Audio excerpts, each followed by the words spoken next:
You're listening to the Quint's podcast. India's economy is expected to recover from its worst slowdown in more than a decade to grow at 6 to 6.5% in the next financial year, 2020-2021. This is what the economic survey tabled by Nirmala Sitharaman today on 31st January said.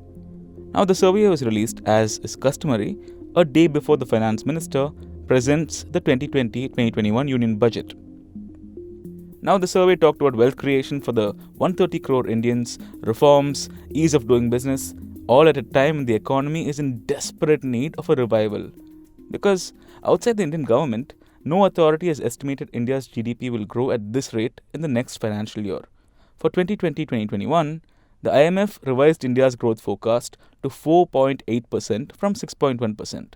The World Bank cut the rate from 6%, which it had estimated, to 5%. The UN, however, has projected a growth rate of 6.6%. $5 trillion economy इसका सपना संजोया है। 130 करोड़ देशवासी अगर छोटी छोटी चीजों को लेकर चल पड़े तो $5 ट्रिलियन इकोनॉमी कईयों को मुश्किल लगता है। But despite what the Prime Minister says, the dream of India being a country with a $5 trillion GDP seems like just that, a dream. So, what do people like you and me want from the budget? And can it revive India's economy?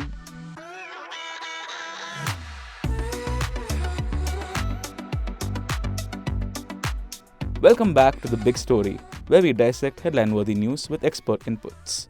In this podcast, you'll hear from traders from different industries, as well as young adults across India, on what their expectations are from the budget.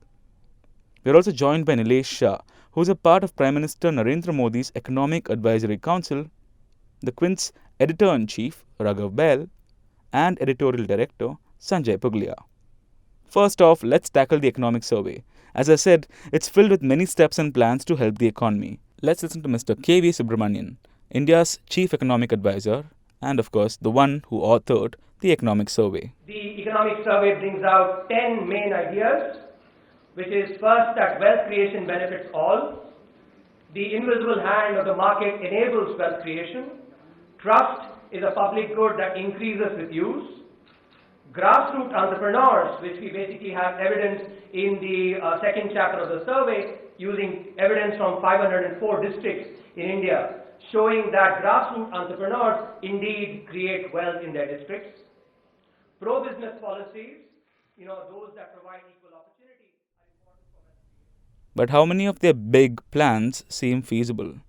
I asked Raghav Bahl, the Quint's Editor-in-Chief, for his take on the economic survey. Well, yeah, the economic survey is quite an unusual document in the sense that it is really a collection of very wise economic words. Some very good economic policies and theories get articulated and written about. The problem is that it's almost like a catharsis for the government that, since we've written it, we don't have to do it. Because it's unimplementable, politically unimplementable, what the economic survey says. Pick up any economic survey. I'm not picking on this document. Pick up any economic survey.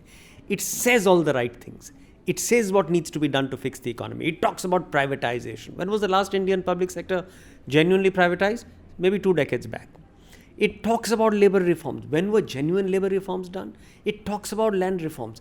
When were genuine land acquisition policies, re-promulgated, reformed?